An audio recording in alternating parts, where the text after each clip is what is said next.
Amici cari, tra guerre, pestilenze, vescovi scomunicati, il mondo sembra correre verso il suo capitolo finale. Forse è per questo che ho scelto Patmos per le mie vacanze.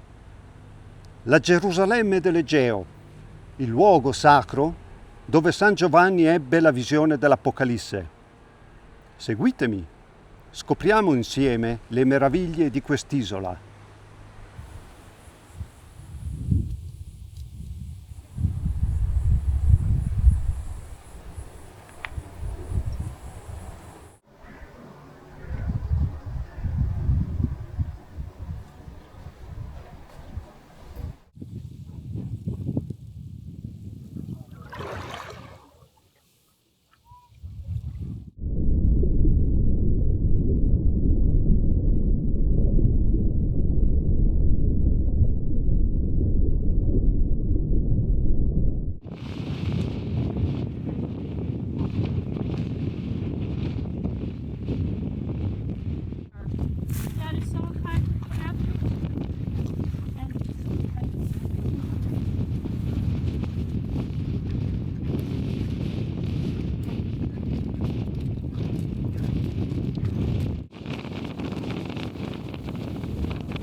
Κύριε, και αγιάσου τους επισυπεπιθώτας, σώσου το λαό σου και ευλόγησου την κληρονομία σου, το πλήρωμα της Εκκλησίας σου φύλαξον, αγίασον τους αγαπώντας την ευπρέπεια του οίκου σου, σύ αυτούς αντιδόξασον τη θεϊκή σου δυνάμει, και μη εγκαταλείψη σου ελπίζοντας επί σε, ειρήνη το κόσμο σου δόρισε, τις εκκλησίες σου, τις ιερεύσει, τις άρχους ημών, το στρατό και παντί το λαό σου, ότι πάσαν δώσεις αγαθή και παν δόρημα τέλειων, άνωθεν εστί καταβαίνων, εξού του Πατρός των φώτων, εσύ την δόξαν και ευχαριστίαν και προσκύνησιν αναπέμπομε το Πατρί και το Υιό και το Αγίο Πνεύματι, νυν και αεί και εις τους αιώνας των αιώνων, το πλήρωμα του νόμου του Χριστού. Αμήν.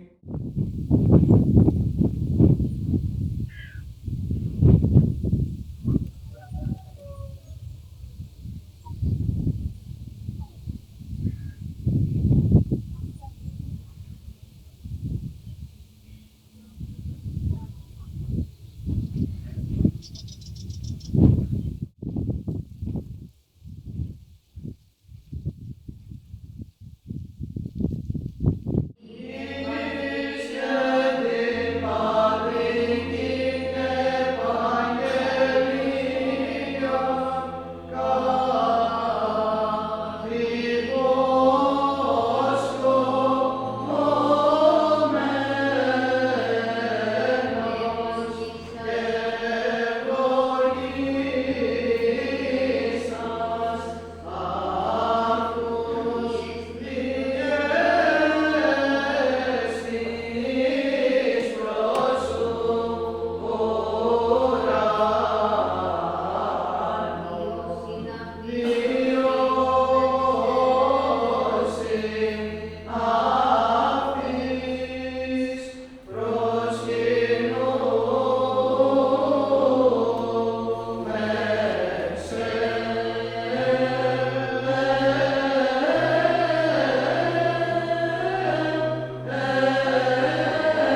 αλλήλους φιλόστοργοι, τη τιμή αλλήλης προηγούμενη, τη σπουδή μειοκνηρή, το πνεύμα της ζέοντες, το Κύριο δουλεύοντες, τη ελπίδη χαίροντες, τη θλίψη υπομένοντες, τη προσευχή προσκαρτερούντες, τες κρύες των Αγίων κοινωνούντες, την φιλοξενία βιώνοντες.